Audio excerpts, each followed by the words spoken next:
Alhamdulillah wassalatu wassalamu ala Rasulillah wa ala alihi wa sahbihi wa mawalah wa la hawla wa la quwwata illa billahi wa ba'du.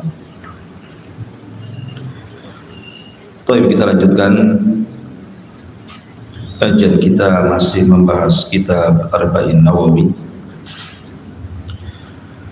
dan kita masuk pada hadis ke-15. An Abi Hurairah radhiyallahu anhu anna Rasulullah sallallahu alaihi wasallam yaqul man kana yu'minu billahi wal yawmil akhir falyakul khairan aw liyasmut wa man kana yu'minu billahi wal yawmil akhir falyukrim jarahu wa man kana yu'minu billahi wal yawmil akhir falyukrim dhaifahu, rawahul Bukhari wa Muslim. Dari Abu Hurairah radhiyallahu anhu, dia mengatakan Rasul sallallahu alaihi wasallam bersabda, barang siapa yang beriman kepada Allah dan hari akhir, maka berkatalah dengan kebaikan atau diam. Dan barang siapa yang beriman dengan Allah dan hari akhir, maka hormati tetangganya. Dan barang siapa yang beriman kepada Allah dan hari akhir, maka hormati tetamunya. Hadis ini ulama menggolongkannya sebagai nisful Islam, separuh dari Islam. Karena Islam itu terbagi menjadi dua hak. Pertama, hak yang diberikan kepada Allah Subhanahu wa ta'ala, seperti sholat, doa, baca Quran, dan begitu seterusnya. Yang kedua, hak yang diberikan kepada sesama manusia, sesama hamba Allah Subhanahu wa ta'ala. Salah satunya terangkum dalam hadis yang kita akan bahas di pagi hari ini. Makanya hadis ini bagus sekali, indah sekali, karena hadis ini bicara tentang nisful Islam, separuh daripada Islam. Abu Qatadah, salah satu perawi hadis ini, ketika dia membaca kalimat man kana yu'minu billahi wal yawmil akhir falyakul khairan aw liyasmut, barang siapa yang beriman kepada Allah dan hari akhir, maka ucapkan dengan ucapan yang santun, kalau tidak bisa diam. Kata beliau, gara-gara hadis ini aku lebih banyak diam dibandingkan bicara. Setelah aku membaca hadis ini, kata beliau, aku lebih banyak diam dibandingkan bicara. Kenapa? Karena Rasul mengatakan as-sumtu najah, diam itu lebih banyak selamat dibandingkan banyak bicara. Makanya Abdullah ibn Mubarak rahimahullahu ta'ala mengatakan, kalau bicara itu bernilai seperti perak, maka diam itu bernilai seperti emas. Artinya kalau orang berbicara dan isinya ketaatan kepada Allah Azza wa Jalla, akan diberikan nilai perak, maka diam jauh lebih berharga dibandingkan bicara yang santun, karena nilainya adalah emas. Saking pentingnya menjaga lisan, gitu maksudnya. Bahkan sampai ada ulama yang mengatakan, kalau seandainya saya ini bicara, kemudian pembicaraan saya ini buat takjub orang lain dan takjub kepada diri sendiri, maka sebaiknya hentikan bicaranya. Dan kalau dengan diamnya orang suka, maka pergi diam. Maksudnya ulama dulu itu menjaga hati, gitu. Sampai-sampai kalau ngomong orang suka dengan ucapan kita, malah yang ngomong suruh diam. Takutnya nanti takabur gitu ya. Ulama dulu seperti itu. Kalau orang lain asik bicara, tambah lagi kalimatnya sama kita kan. Karena kita ini kadang-kadang tidak pernah mengerem bicara. Pun bahasa ibu-ibu ember gitu ya, atau baskom. Udah ngomong banyak ngomong tuh mulut ember gitu. Ya. Sebenarnya kalau bicara tentang masalah kalam, pembicaraan itu kan ada dua macam. Ada pembicaraan yang kalau orang bicara itu berpahala. Kalau seandainya ketika berbicara dan isinya pahala, ngomong, tapi dengan santun. Tapi sekiranya kalau seseorang itu yang kedua berbicara dan isinya akan merangsang perbuatan dosa, maka sebaiknya diam. Itu maknanya. Jadi ketika Nabi SAW mengatakan falyakul khairan, maksudnya khairat dunya wal akhirah. Katakan ucapan yang santun, yang bermanfaat untuk dia dan akhiratnya, auliyasmut, daripada bicara berdosa. Ya. Maka lihat bagaimana Islam mengajarkan kepada kita soal bicara saja diatur dalam Islam. Ma'asyiral muslimat yang dimuliakan Allah Subhanahu wa taala, sedikit kita bicara tentang adab kalam. Kita tahu bahwa pembicaraan manusia itu tidak akan dibiarkan begitu saja, tetapi dicatat oleh dua malaikat yang disebut dengan Raqib dan Atid. Makanya Rasulullah mengatakan ma yalfidhu min qaulin illa ladaihi raqibun atid. Tidak ada satupun ucapan kecuali akan dicatat raqib dan atid, baik ucapan baik atau ucapan buruk. Sanaktubu ma qalu, kami akan catat apapun yang mereka katakan. Makanya kenapa Islam menjunjung tinggi adab bicara.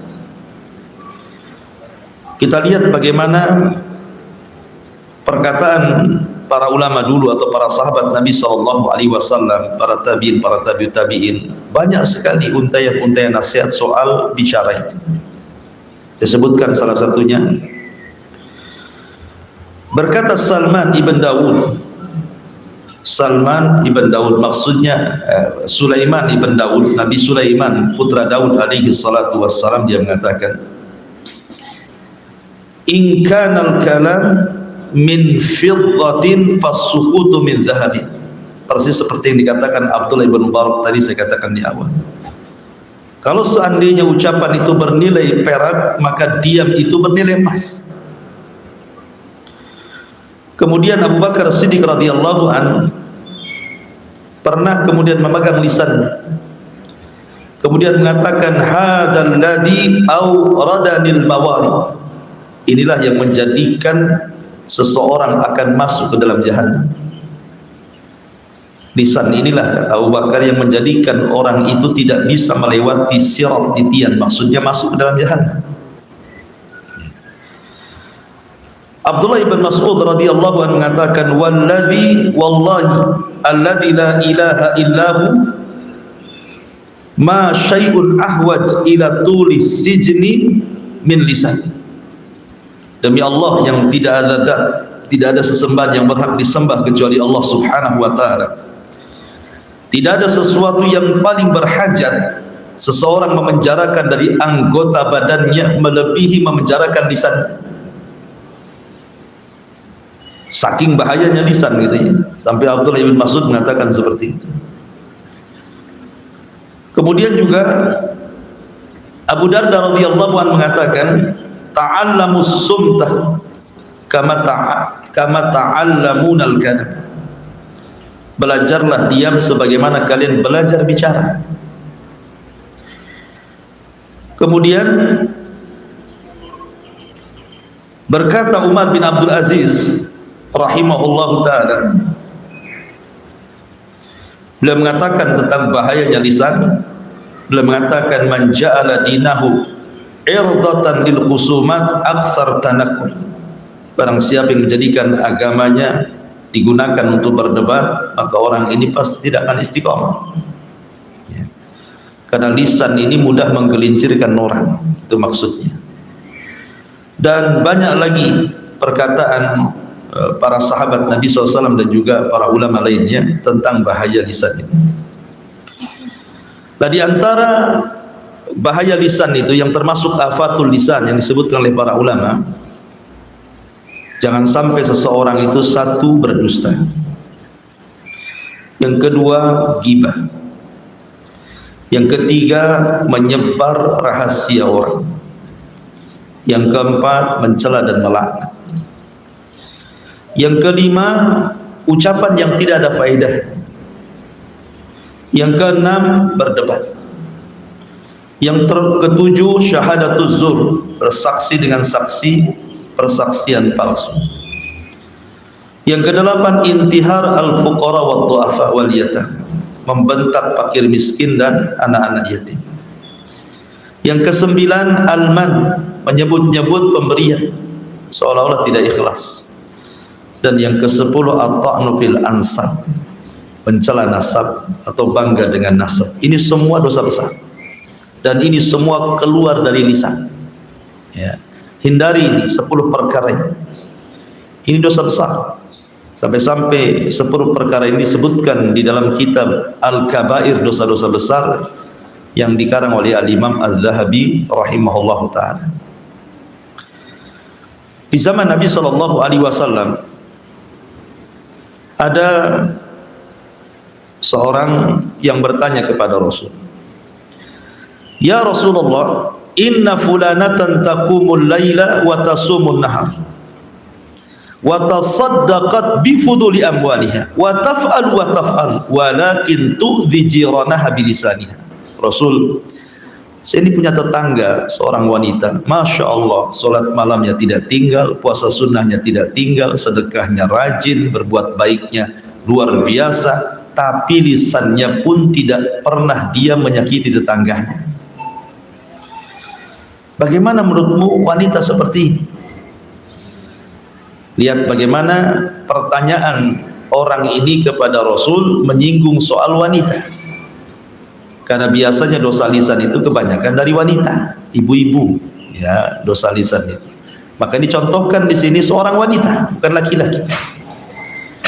Maka Nabi SAW langsung berteriak dan mengatakan, la khaira fiha, wanita itu tidak punya kebaikan secuil pun. Hiya min ahlin nar, wanita itu pasti masuk neraka. Coba bayangkan kan, sholat malamnya rajin, puasa sunnahnya oke, sedekahnya luar biasa, berbuat kebaikannya tidak putus, tetapi lisannya setajam silet kepada tetangganya. Kata Rasul, tidak ada faedahnya itu sholat malam, puasa sunnahnya, sedekahnya, kalah dengan dosa lisannya, ya. Karena Rasul mengatakan la khaira fiha, tidak ada kebaikan sholat malam, tidak ada kebaikan puasa sunnahnya, tidak ada kebaikan sedekahnya, tidak ada kebaikan berbuat baiknya. Kenapa? Terkalahkan dengan dosa lisannya. La khaira fiha, tidak ada kebaikan wanita itu. Bal hiya min ahli nar, bahkan dia layak masuk neraka, kata Nabi. Tapi lihat pertanyaan selanjutnya. Kata Nabi SAW, ya Rasulullah, inna fulanatan la tusalli illa al-maktubah wa la tasumu illa Ramadan wa la tatasaddaq walakin la tu'dhi jiranaha bilisaniha. Rasul, ada wanita tidak sholat kecuali yang wajib-wajib saja, sunnahnya jarang. Ada seorang wanita jarang berpuasa kecuali Ramadannya dia jaga, dan dia pun tidak pernah bersedekah dan jarang berbuat baik, tapi dia jaga lisannya, dia tidak pernah menyakiti tetangganya. Nabi mengatakan apa? Hiya min ahlil jannah. Ini wanita termasuk penduduk surga. Dari sini kita mengetahui bahwa dosa lisan mengalahkan amalan sunnah. Dosa lisan itu bisa mengalahkan amalan sunnah. Tetapi orang yang menjaga lisan bisa mengalahkan amalan sunnah. Karena orang ini, wanita yang satunya kan ini kurang sunnahnya, sholat malamnya jarang, puasa sunnahnya tidak, gitu ya, sedekahnya pun tidak juga, tapi dia berusaha menjaga lisannya. Kata Rasul, dia termasuk penduduk surga. Luar biasa, ya. Jadi wanita yang pertama ini masuk neraka Itu bukan karena berzina, bukan karena minum khamr, bukan karena berjudi, tidak, karena lisan memasukkan dia ke neraka gitu ya. Dan yang satu juga sama, dia masuk surga bukan karena dia beramal amalan besar, sholat malam pun tidak gitu ya, puasa sunnah pun tidak, dia yang wajib-wajib saja, tetapi rupanya keutamaan menjaga lisan mengantarkan dia masuk ke dalam surga. Makanya Rasul mengatakan, man kana yu'minu billahi wal yaumil akhir falyakul khairan aw liyasmut. Barang siapa yang beriman kepada Allah dan hari akhir, maka ucapkan yang santun, kalau tidak bisa maka sebaiknya diam. Ma'asyiral muslimat yang dimuliakan Allah Subhanahu wa taala. Lalu apa dan bagaimana adab bicara itu sebenarnya? Maka yang pertama, la yatakallam illa fihi naf'un. Tidak boleh bicara kecuali di dalamnya ada manfaat. Ini satu. Coba pikir dulu, kalau saya ngomong ini ada manfaatnya tidak? Itu maksudnya. Ini yang pertama. Yang kedua, menjaga dan memilih waktu yang tepat untuk bicara. Tidak semua tempat, semua waktu kita bicara, tidak. Ada kalanya kita diam, tetapi kita carilah, pilih-pilih waktu kapan tepatnya bicara. Ngobrol baik dengan suami gitu ya, ngomong dengan tetangga ingin menasihati, kan mesti ada waktu-waktunya. Kemudian juga yang nomor 3, langsung kepada pokok pembicaraan. Kalau bisa itu to the point, tetapi dengan bahasa santun. Kadang ada orang mutar-mutar yang diajak bicaranya pusing akhirnya kan itu. Kamu ini ngomong apa kan itu. Kemudian yang keempat, memilih bahasa. Memilih bahasa ini penting gitu. Apalagi di beberapa daerah itu kan ada mufradat yang mungkin kalau sama mungkin itu ya maknanya, tetapi kalau yang disebut ini kasar sekali, ini halus sekali gitu ya. Kan ada dalam setiap adat daerah itu bahasa-bahasa yang santun, yang setengah santun, yang kasar itu. Maka pilih yang santun. Kemudian juga adamul mughalati fil madhi. Jangan terlampau memuji seseorang. Ya, kalau ngomong, kalau hendak kita suka dengan seorang itu jangan memuji melampau, karena memuji melampau itu bisa menjadikan orang yang dipuji itu jadinya takabur, dan kita yang memancing dia takabur, akan dosa juga jadinya kita. Kemudian juga jangan sekali-kali berbicara itu yang membuat manusia murka, karena bagaimanapun Rasulullah SAW mengatakan, wa innal abda la yatakallamu bil kalimati ma yulki laha balan yahwi sahibuha fi nari jahannam ab'ad ma bainal masyriqi wal maghrib. Kata Rasul, terkadang ada seorang hamba itu tanpa dipikir, main ngomong saja, akhirnya ucapannya ini membuat Allah murka. Itu sudah mencukupkan orang ini dimasukkan ke dalam jahanam sejauh jarak barat dan timur, kata Nabi. Makanya juga harus dipikirkan juga ya. Jangan asal ngomong gitu, jangan sampai menyakiti orang, karena satu kalimat yang menyakiti orang itu sudah mencukupkan orang masuk neraka. Kemudian juga berikan muqaddimah saat bicara, minimalnya senyum dulu atau apa. Kan ada orang kalau lagi marah itu yang dihadapkan tuh udah mukanya muka seram dulu kan. Ya ada muqaddimahnya lah, bicara itu senyum dulu, wajahnya agak menakutkan baru ngomong, jadi enak bicaranya. Termasuk juga sebisa mungkin apa yang kita katakan itu kalau bentuknya nasihat sudah kita amalkan. Dan kalau itu bentuknya nasihat seolah-olah ibu bicara dengan cermin, nah seperti itulah ibu bicara dengan orang. Berarti kita sedang menasihati secara tidak langsung diri sendiri, kayak ibu di cermin terus ngomong sama cermin, itu kan nasihati diri sendiri. Nah, anggaplah orang dinasihati itu seperti kita dalam cermin ya. Kemudian berusaha menutupi aibnya. Ini yang pertama, man kana yu'minu billahi wal yaumil akhir falyakul khairan aw liyasmut. Kemudian yang kedua, kata Nabi SAW, man kana yu'minu billahi wal yaumil akhir falyukrim jarah. Barang siapa yang beriman dengan Allah dan hari akhir, maka hormati tetangganya. Bicara tentang tetangga, kita tahu bahwa banyak di antara sekarang ini tidak paham hak yang bicara tentang tetangga itu. Padahal Nabi SAW sampai mengatakan, ma zala Jibril yusini bil jar hatta dhanantu annahu sayuwarisuhu. Jadi Jibril itu selalu datang mengingatkan diriku, kata Rasul, jaga tetangga, jaga tetangga. Hampir-hampir aku sangka tetangga itu jadi ahli waris. Ya, saking seringnya Jibril gitu ya, mengingatkan Nabi SAW tentang hak tetangga. Dan ingat, tetangga semakin dekat dengan rumah kita berarti semakin banyak haknya. Tetangga yang jauh berarti semakin sedikit haknya. Jadi makin dekat, makin nempel di rumah kita berarti makin besar haknya. Aneh di zaman sekarang ini. Terkadang ada tetangga yang nempel rumah musuhan sama dia, tetapi tetangga yang jauh baik pula sama dia. Kan ada tuh yang gitu tuh. Ya. Padahal justru semakin dekat tetangga itu semakin besar haknya itu daripada tetangga yang jauh. Ya. Makanya kenapa Nabi SAW itu mewanti-wanti soal tetangga ini, sampai-sampai Nabi SAW mengatakan kepada Abi Dzar Al-Ghifari itu, ya Aba Dzar, idza tabakhta maraqatan faksir ma'aha wa ta'ahad jiranaka. Wahai Aba Dzar, kalau engkau masak sayur, perbanyak kuahnya, bagi-bagi tetangga. Ini kinayah, maksudnya begini, maksudnya Rasul itu dalam hadis ini bukan berarti ditiru, wah kalau gitu kita masak sayur asam 1 tong gitu ya, bukan itu maksudnya. Ini kan nasihat Rasul, ya kan? Maksudnya kalimat wa ta'aha jiranaka ini syahidnya di sini, memberi hadiah kepada tetangga. Bukan lafaz yang pertamanya, kata Nabi kalau masak diperbanyak kuahnya, banyaknya kuahnya gitu kan, ayamnya 1 sayap, kuahnya 1 tong, itu mana tuh, gak kebagian lagi gitu ya. Artinya bukan itunya, tapi kalimat wa ta'aha jiranakanya itu, hendaklah bagikan hadiah.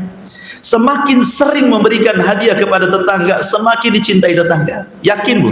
Itu sudah sabda Nabi. Coba saja Bu, tiap hari ngasih lauk sama tetangga itu, senang tetangga itu. Bahkan kalau 1 hari tak datang, ditunggu-tunggu dari jendela, kapan dia? Gitu ya Bu ya. Senang dia kan. Dia nggak masalah diantar ibu terus.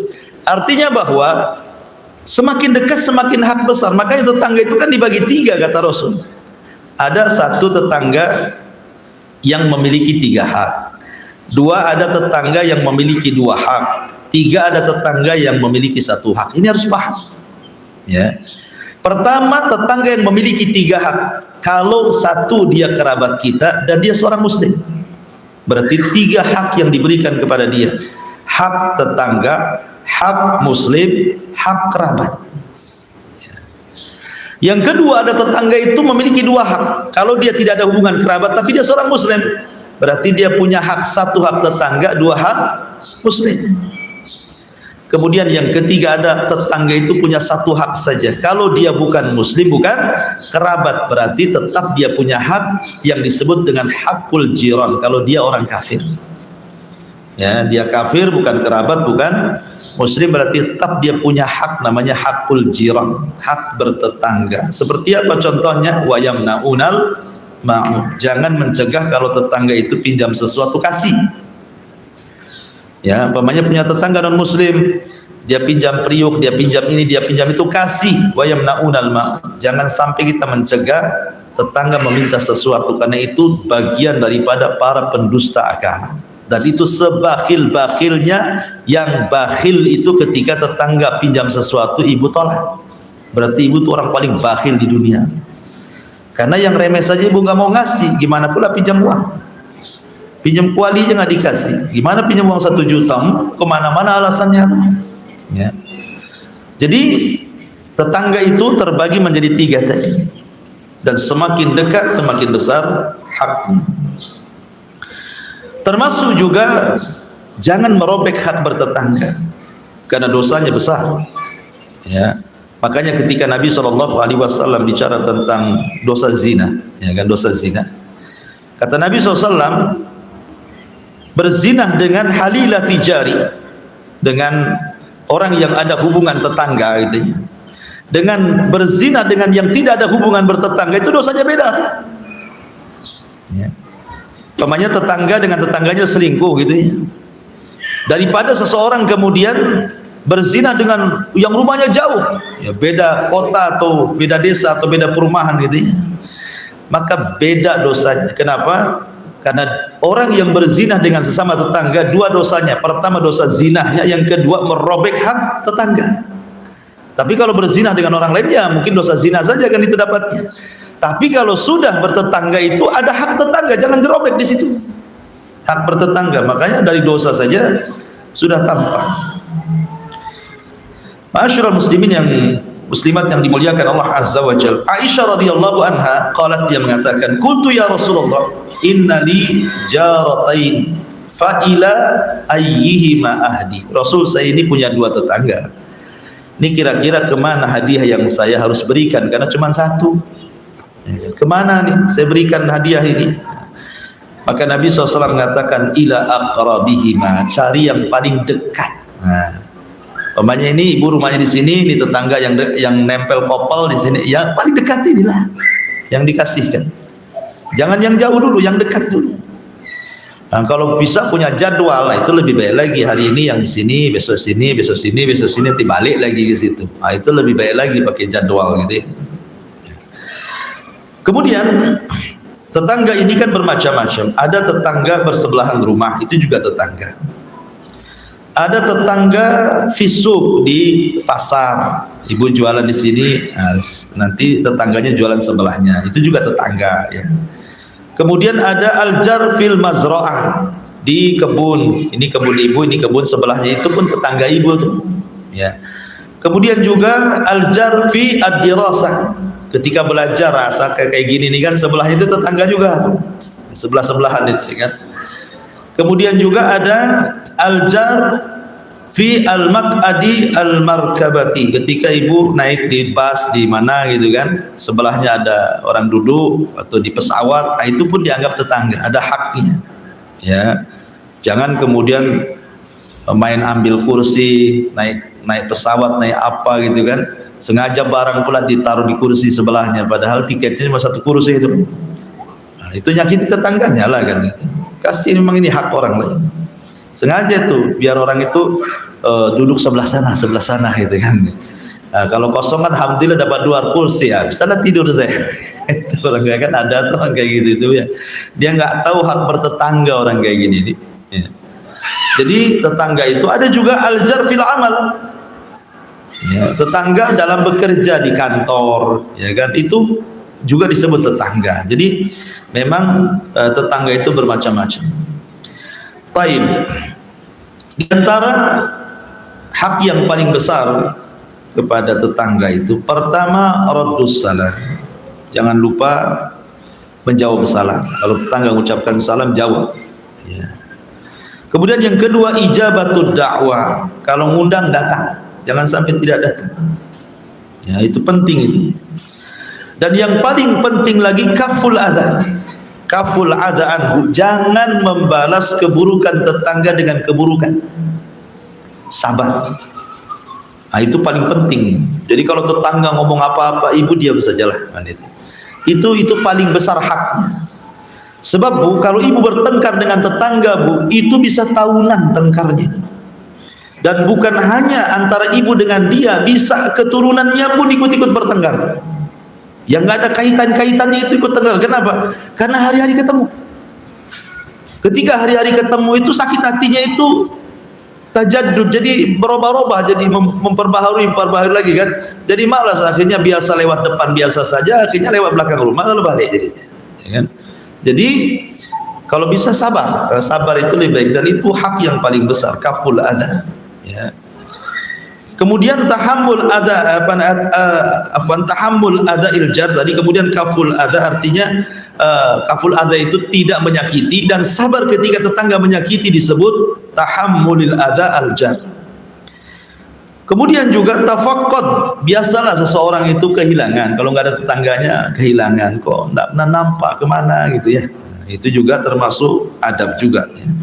Dan yang paling penting adalah satruhu wa siyanatu irdih, jaga kehormatannya, jaga aibnya. Kalau ada tetangga nih bertengkar nih, karena couple zaman sekarang kan susah kita menghindari supaya nggak dengar ucapan tetangga ini. Kadang-kadang rumah kita ini berdempetan, jadi kalau tetangga bertengkar dengan suaminya, dengan orang tuanya, dengan kerabatnya, kedengar sampai rumah kita kan. Nah, kalau kita mendengar, maka amanahlah kuping kita. Anggap saja apa yang dibicarakan itu nggak ada urusan dengan kita. Jangan pula kemudian ketika keluar, kenapa lama? Aduh, nggak tahu tadi tetangga sebelah ribut lah. Ngapain kok cerita gitu? Nggak usah ceritain. Itu kan dengan mengatakan tetangga ribut itu kan namanya, walaupun hanya ngomong gitu saja, itu sudah membongkar aib dia kan. Apalagi dirinci ributnya apa, diperinci satu-satu kayak rekaman aja tuh. Nah, itu lebih parah lagi. Oh, ngasih tahu saja nggak boleh. Ya. Cari alasan yang lain yang jangan menyinggung tetangganya. Jadi akhirnya orang nggak tahu tetangga ribut, jadi tahu lah gara-gara ibu kan. Nah, jadi itu juga penting. Artinya satruhu wa siyanatu irdi, penting menjaga aib dan juga kehormatannya, jaga. Ya.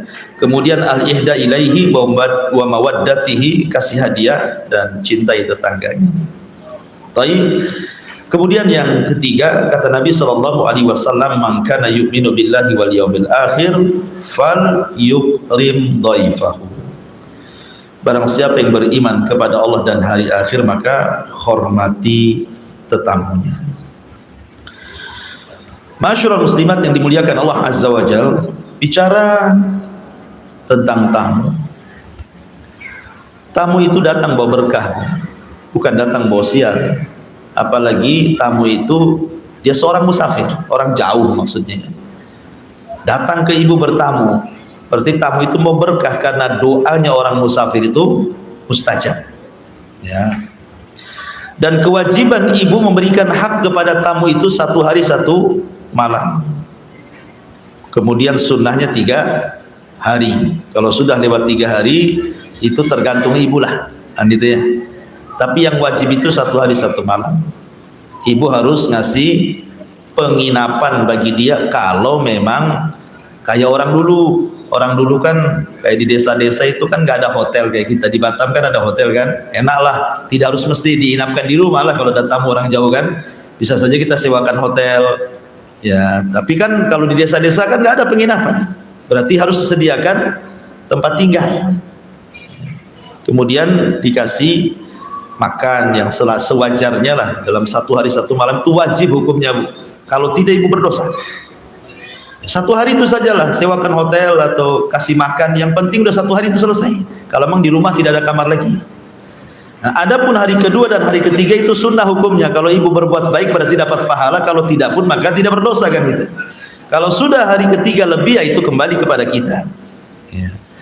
Tetapi yang paling penting ketika menjamu tamu, sebelum kita menghidangkan makanan, tempat tinggal, 2, pertama senyum. Nah, itu penting tuh.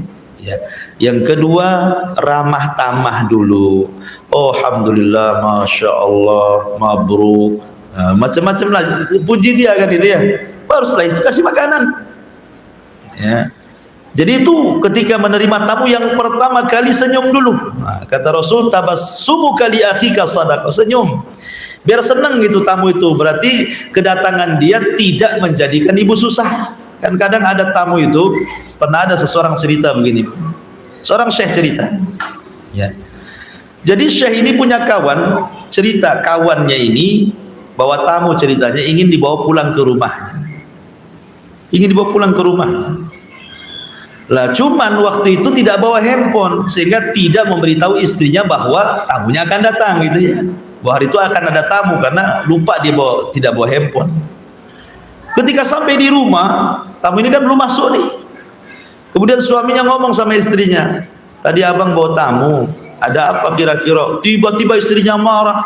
Oh ini ya, kok nggak, kenapa nggak kasih tahu? Kenapa nggak ini? Kenapa itu? Tamu pula dengar di luar, pergi tamunya. Kenapa? Ya masa kayak gitu kan itu. Ya. Jadi kalau ada tamu jangan marah-marah istri sama suami, sudah yang ada saja hidangkan kan itu. Pernah suatu ketika ada seorang wanita membawa 2 anak ke rumah Aisyah radhiyallahu anha. Wanita ini kelaparan, 2 anaknya juga lapar. Sementara di rumah Aisyah radhiyallahu anha itu cuma ada 1 biji tamar. Subhanallah, di rumah Nabi cuma ada 1 biji kurma. Saya nggak yakin di kulkas ibu itu cuma 1 biji kangkung, itu tidak mungkin. Pasti macam-macam lauk ada di situ. Artinya bahwa ini 1 butir kurma ini sama Aisyah radhiyallahu anha dikasihkan. Memang itu yang ada, apalagi kan? Tidak usah takalluf gitu. 1 biji kurma akhirnya dibalas sama ibu itu, yang 1 dikasihkan anaknya, yang 1 dikasihkan anak 1. Sampai seperti itu. Itu rumah Nabi itu. Jadi tidak perlu takalluf. Ya kalau sudah ada tamu langsung sambut. Ya kalau dia mau nunggu ibu masak, alhamdulillah gitu. Apalagi sekarang main instan, semua pakai instan sekarang kan. Mie goreng instan, mie goreng rebus instan, semua pakai instan sekarang. Nah, sekarang lebih enak lagi, COD lagi. Tunggu sebentar, datanglah COD itu, bayar di tempat. Nah, apalagi lebih mudah lagi kok sekarang ini. Jadi memudahkan untuk menjamu tamu. Walaupun demikian terkadang kita tidak paham hak tamu itu. Nabi itu suatu ketika ada tamu. Akhirnya Nabi SAW mengutus Anas bin Malik radhiyallahu untuk mengecek semua rumah istrinya. Ada makanan enggak? Subhanallah, dari 9 rumah istri Nabi dicek satu-satu sama Anas bin Malik pembantu Rasul itu, tidak ada satupun makanan di rumahnya. 9 istrinya nggak ada rumah makanan, luar biasa. Akhirnya Anas bin Malik ngomong, Rasul, saya sudah mengecek 9 rumah, ternyata tidak ada yang bisa dimakan di rumah. Maka Rasul berdiri dan mengatakan, siapa yang mau menjamu tamu Rasulullah? Wa qama rajulun minal ansar. Tegak seorang laki-laki dari Ansar. Ada yang mengatakan Jabir bin Abdullah radhiyallahu anhu. Jabir ini tanpa pikir, di rumahnya ada makan, nggak ada makan, main bangkit saja saya wahai Rasul. Akhirnya kemudian Jabir pulang dulu ke rumahnya. Kemudian dia mengatakan kepada istrinya, wahai istriku, tadi sesudah janji ingin menjamu tamu Nabi.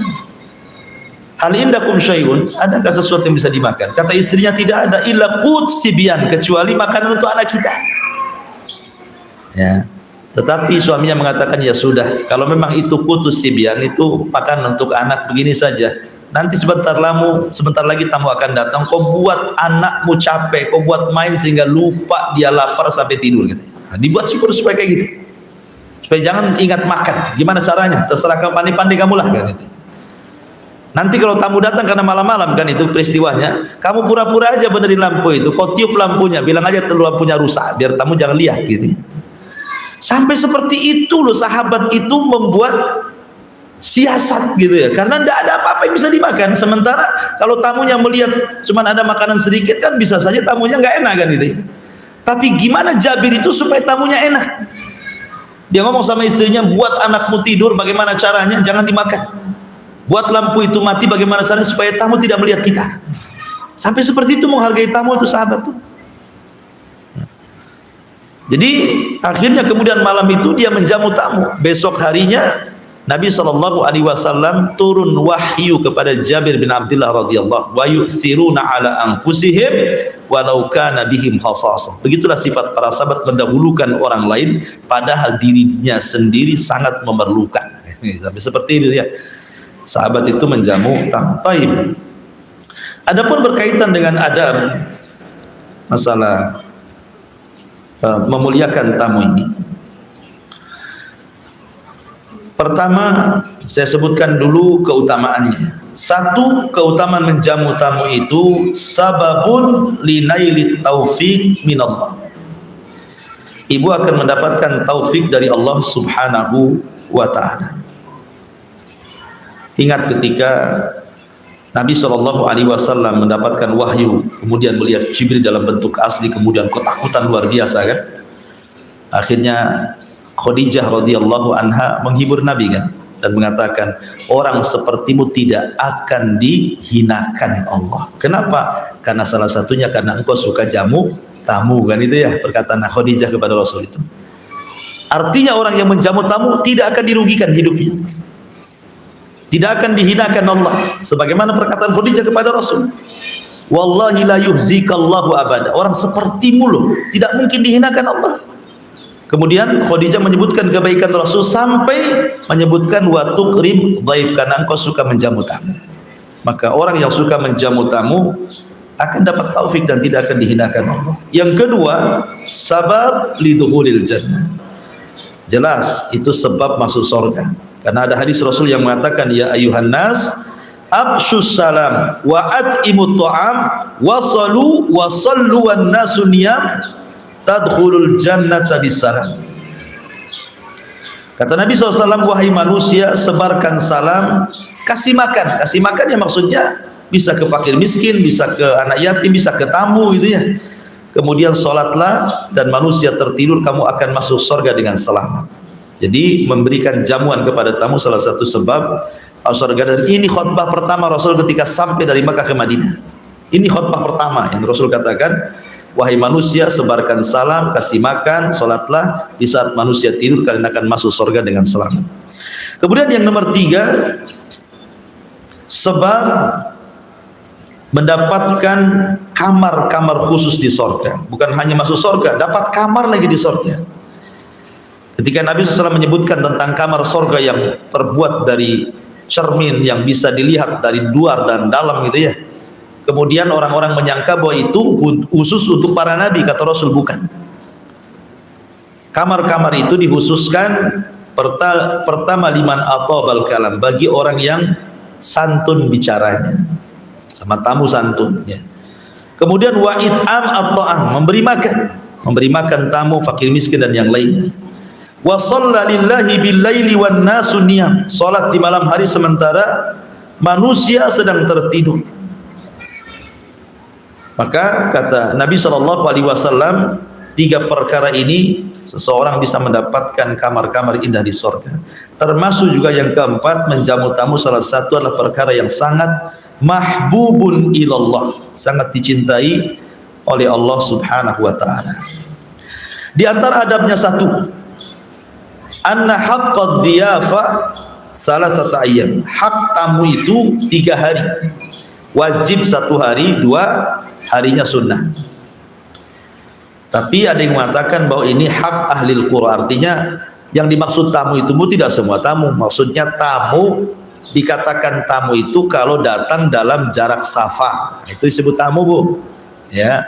Orang Tanjung Pinang, orang Tanjung Balai datang ke Batam, itu disebut tamu. Karena apa? Sudah masuk masafah safar ya kan. Kalau dari Pinang ke sini kan sudah boleh jamak, boleh kosong, berarti tamu.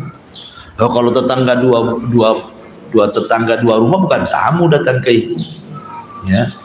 Saya ingin bertamu lah ke sebelah, mau nginap di sebelah, kan hak saya 3 hari enak kali, karena nggak ada makanan di rumahnya, saya mau bertamu sama dia aja lah, biar makan 3 hari tempat dia kan.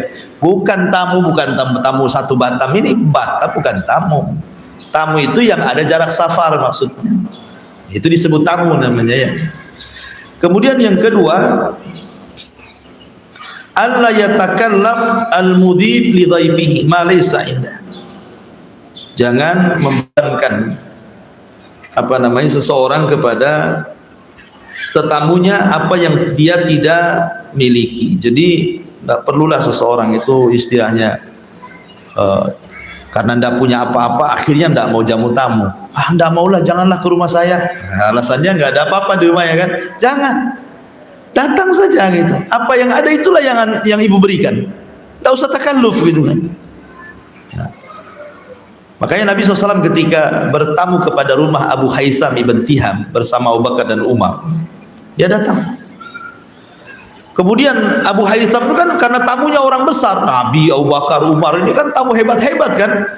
Dia langsung ambil pisau, mau ngambil kambing yang paling besar, kambing pejantan itu. Kata Rasul, iya kawal halub, jangan itu katanya. Yang ini saja kata Rasul, yang kurus-kurus ini saja. Ini tamu yang seperti ini tahu diri, Bu, namanya. Ibu jadi gitu, jadi tamu pun ada hak juga. Ya, kalau sudah tahu tuan rumahnya sibuk, ibu langsung komen, enggak usah apa-apa gitu ya, walaupun sebenarnya matinya nggak apa-apa, mau keluarkan aja. Tapi kan ada basa-basinya lah gitu maksudnya ya, supaya tuan rumah itu juga enak gitu. Karena dia kan ada orang itu yang enggak bisa nahan gitu, kayaknya malunya lebih ke depan, menjamu tamunya ke belakang kan jadinya. Akhirnya karena malunya lebih besar, enggak jamu tamu jadinya. Jadi itu penting, jangan takalluf ya. Kemudian juga tahniatul baiti listiqbalid duyub idza hadaru, berusaha untuk mengucapkan tahniah, selamat datang ya, ngomong baik lah, doa gitu. Masya Allah, sudah lama kita ketemu, gimana kabar, gimana anak, gimana, pokoknya basa-basi lah kan itu ya. Ini ada tamu diem saja, tamunya pusing lah kan itu. Bang ini suka nggak sama saya di sini? Kan ada orang itu yang mau ditamuin nggak mau gitu. Kemudian yang nomor 4, an yakum ala khidmati dia fihi binafsihi. Kalau bisa jangan nyuruh orang. Memang ibu punya pembantu, ada tamu, jangan pula kalau ada apa-apa ini ada pembantu saja, jangan. Kan ada tuh orang kayak gitu itu ya, kan ada pembantunya, suruh pembantunya pula melayan tamu. Jangan. Kalau bisa diri kita ya kan, itu pahala untuk kita. Kalau pembantu yang ini, pembantu apa pahala nantinya? Ini kan kesempatan kita, nggak usah main pembantu-pembantu lagi. Itu sebagaimana dijelaskan dalam riwayat Sahal ibn Sa'ad. Ya. Kemudian tentang sesuatu yang harus dilakukan di antara adab tamu adalah ta'jilut ta'am, segerakan makan. Di anna dzalika min ikram adh-dhaif, karena menghidangkan makanan itu sesuatu yang paling besar dalam menjamu tamu. Sekali lagi, tamu jauh, bukan tamu dekat ya. Tamu yang jauh kan, apalagi zaman dulu, kalau alhamdulillah kalau zaman sekarang sih banyak, hampir beberapa meter nanti ada warung Padang, warung Jawa, warung macam-macam kan, sehingga kadang-kadang tamu itu sebelum sampai ke ibu udah makan dulu kan. Tapi zaman dulu kan nggak ada kayak gini-gini kan ya, nggak ada warung-warung itu, sehingga datang itu memang lapar betul. Nah, sehingga kenapa masalah ta'jilut ta'am ini, segera menghidangkan makanan, itu nomor 1 dalam menghormati tamu ya. Makanya ketika Ibrahim alaihi salatu wassalam kedatangan tamu dalam bentuk manusia, padahal tiga-tiganya malaikat, hendak menghabarkan kelahiran Ishak dan hendak menghancurkan negeri Sodom, maka Rasulullah SAW langsung mengambil pisau dan menyembelih untahnya. Jadi tidak ngobrol lagi, nah, suruh duduk langsung ke belakang gitu ya. Menunjukkan apa? Menghadiahkan makan itu disegerakan kalau ada tamu. Kemudian juga yang selanjutnya adalah alla yabkhal bima'idatin, jangan bakhil dengan makanan di meja makan. Jangan bakhil. Kalau memang ada di kulkas itu, ya keluarkanlah dari itu. Apa yang ada di kulkas itu. Apalagi ibu tahu tamu ini kesukaan apa gitu kan, maka lebih bagus lagi. Wala yanamu qablah, jangan tidur sebelum tamu tidur. Ada orang ya kan, tamunya belum tidur, ibu sedang orok-oroknya kencang pula, tamunya tak bisa tidur pula ya kan. Biar tamu dulu tidur, dan nampak tidur kita tidur, karena biasanya tamu kan orang jauh cepat tidur, capek gitu ya. Kemudian wala yashku az-zaman bihudurihi, dan jangan mengeluh soal waktu karena kedatangannya. Jangan mengeluh kepada tamu gitu ya. Kemudian kama la yukallafu nafsuhu fawqa ma yutiq, jangan juga sebagaimana seseorang tidak boleh memberatkan dirinya di atas kemampuannya. Kemudian juga tasyyi'ud dhaifi ila babid dari, berusaha menarik tamu itu langsung dibawa ke dalam rumah. Nah, jadi kalau tamunya ada di pagar bu, ya ibunya keluar langsung ditarik itu ya tangannya, ayo masuk gitu kan. Ini enggak, dari dalam rumah, masuk aja katanya. Adabnya lo nggak ada ibu ya. Jadi keluar, ambil, masuk digiring gitu ya. Jadi menunjukkan senang, teriak-teriak pula di dalam rumah. Masuk aja selagi di dapur. Ibu lo sama santunnya lo nggak ada ya. Baik. Kemudian juga Allah yashba qablah summa yansarib wa yatrukuhu, jangan ibu lebih kenyang dibandingkan tamunya.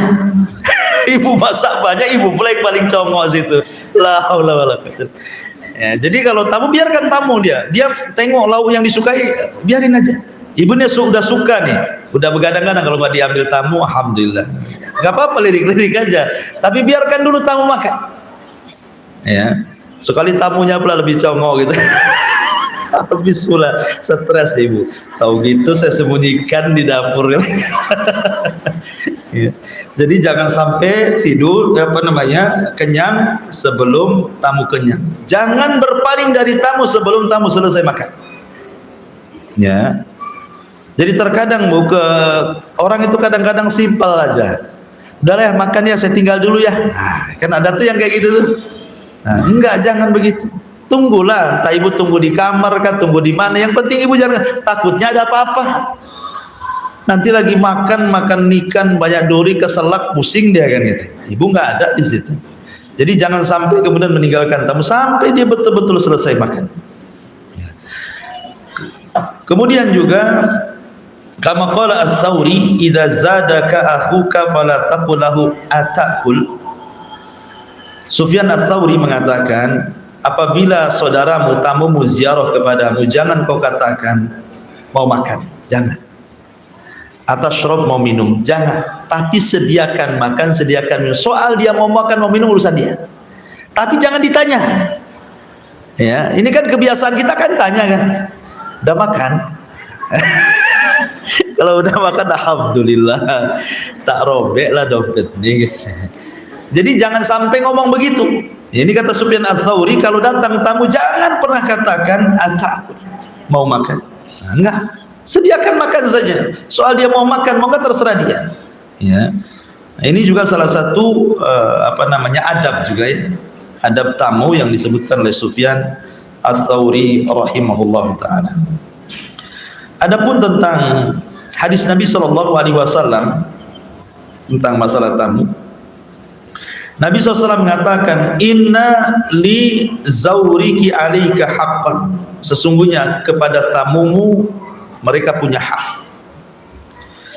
Bahkan suatu ketika Salman Al-Farisi ngomong sama Abu Darda dan mengatakan, inna li dhaifika alaika haqqan, ya Abu Darda, sesungguhnya kepada tamumu itu ada hak yang harus engkau penuhi.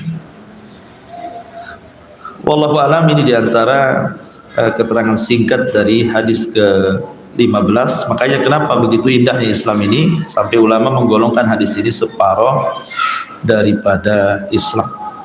Wallahu alam. Silakan Bu kalau ada yang bertanya. Iya. Assalamualaikum warahmatullahi wabarakatuh.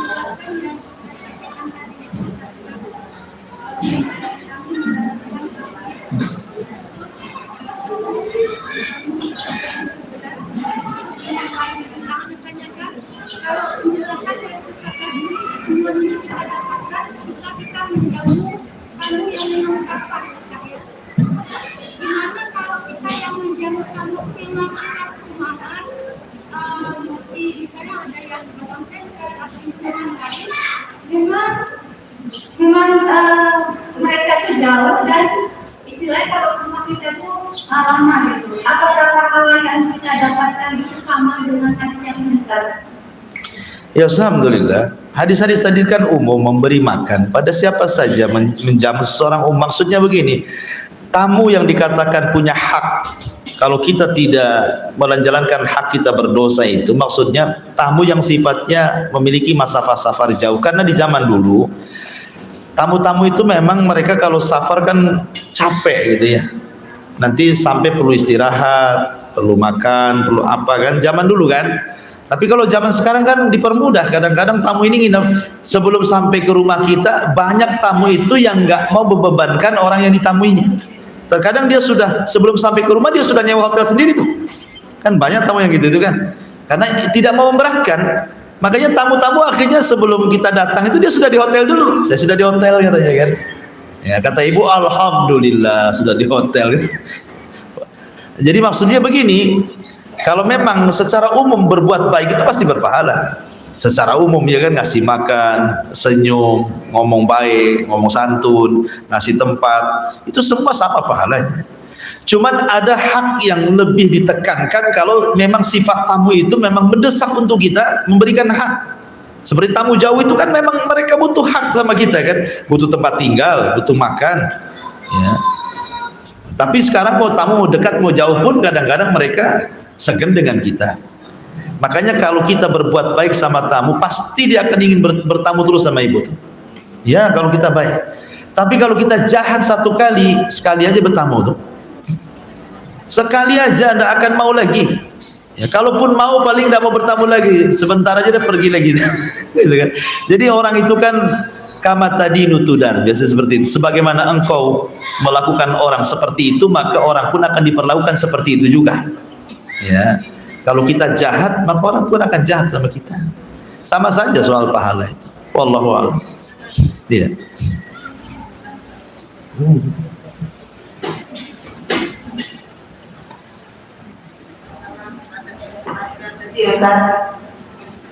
Ketika tetangga kita itu salah satu hak dari kita non muslim, seperti tadi meminjamkan zakat modal, mereka meminjam seperti pas kali dia mau merayakan hari raya mereka tahu seperti ada seperti baking gitu untuk masak kue.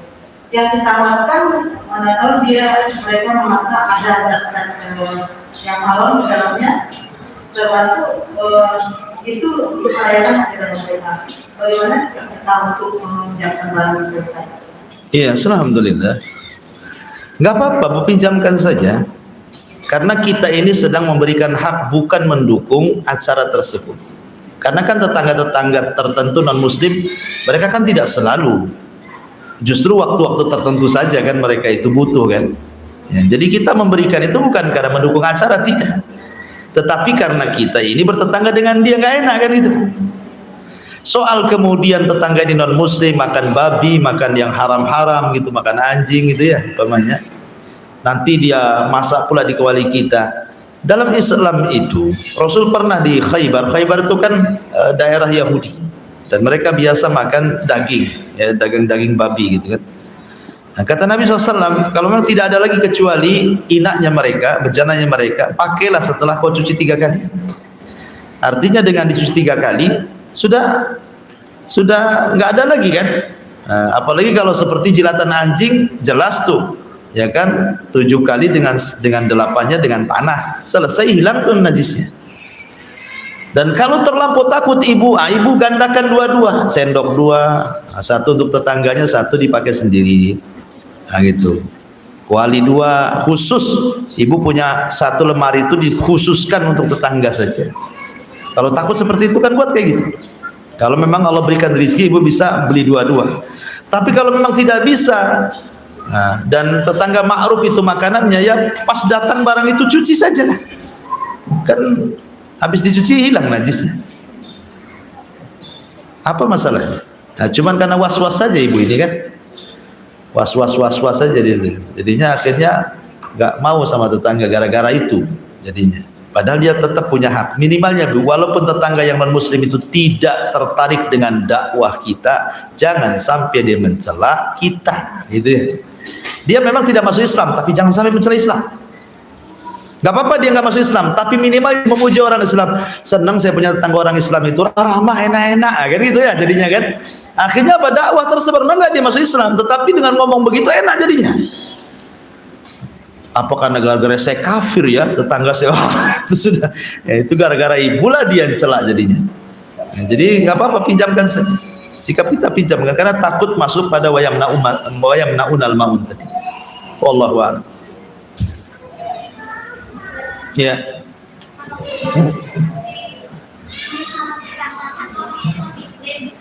Nggak dengar oh pakai itu.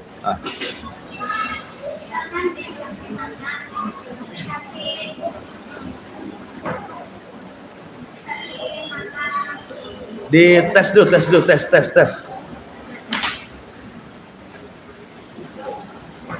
Iya, Ustaz begini, pengalaman sama kita kan dikasih makan sama orang Nasrani, jangan sama asal teman kayak ada dikasih mie gitu kan, minyak makan itu kamu enggak ya?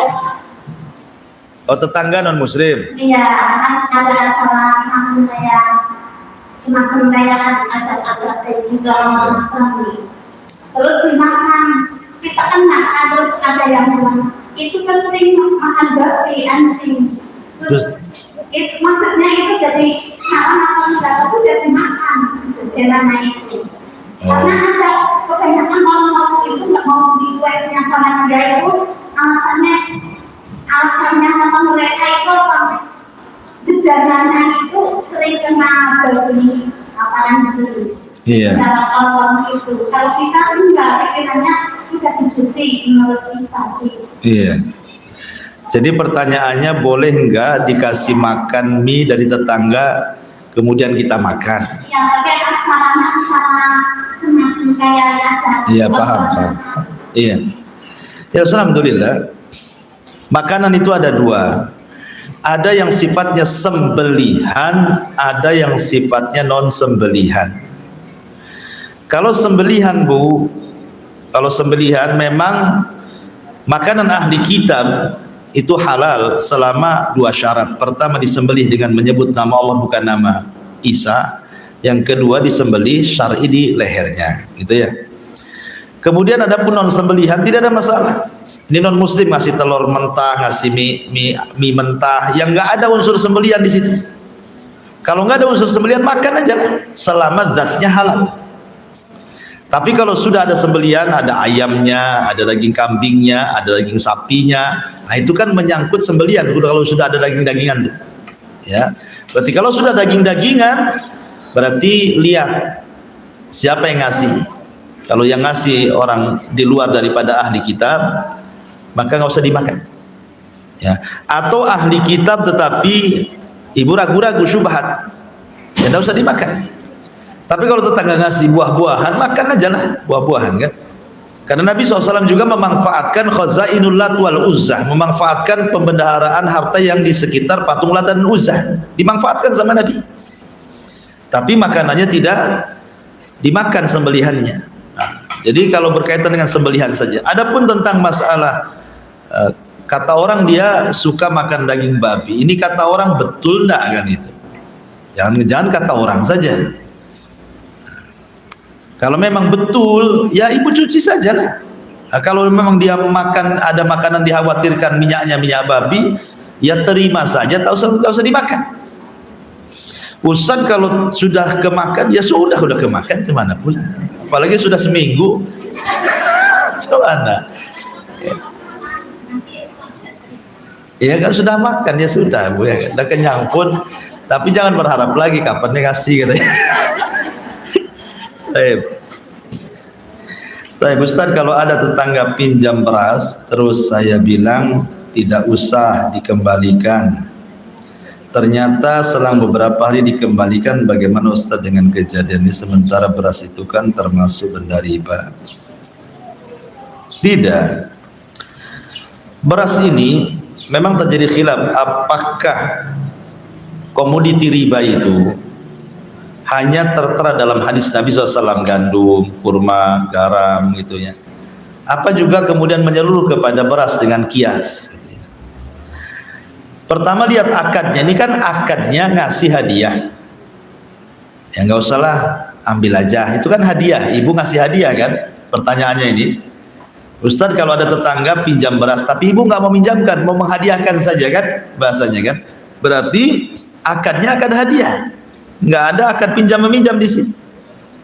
Ketika akad hadiah tiba-tiba dia ngasih balik, memberikan, artinya menjawab hadiah kita lah, itu maksudnya.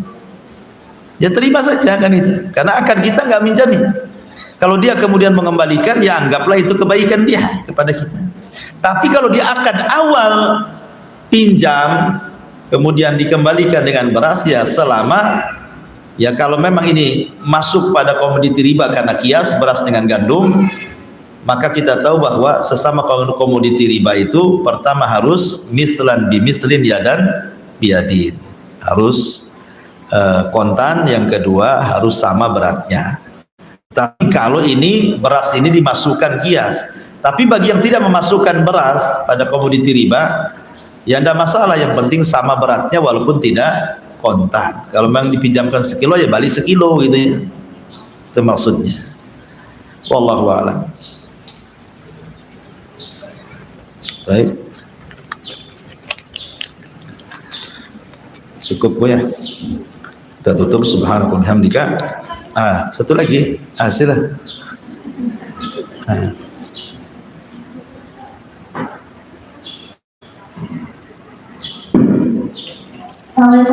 Waalaikumsalam. Kalau misalnya kita menjauh tamu, terus tamunya bilang Udah rumah nggak apa-apa, kita juga turun menjamu atau katakan orang. Tamunya menolak dijamu gitu ya. Ya jangan lihat tamunya menolak, tetap kita berbuat baik sama tamu. Makanya tadi kata Sufyan Ats-Tsauri, jangan pernah bertanya kepada tamu mau makan apa, mau minum apa. Kan itu ya, kata Sufyan Ats-Tsauri. Tetapi sediakan makan, sediakan minum. Soal dia tidak makan, tidak minum, urusan dia. Ibrahim tetap menyediakan, tamunya nggak makan.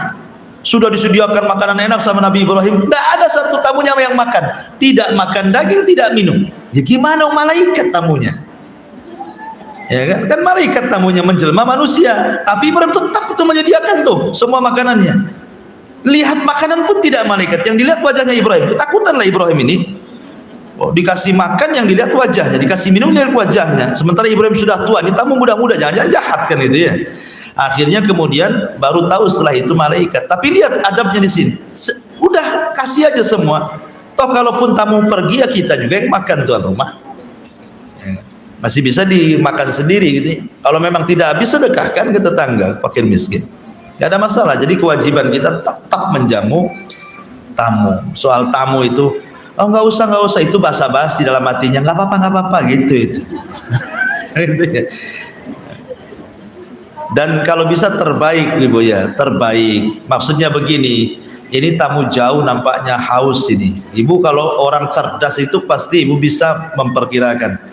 Nah, ini kalau dikasih aqua gelas nggak hilang hausnya nih. Gitu kan, jangan.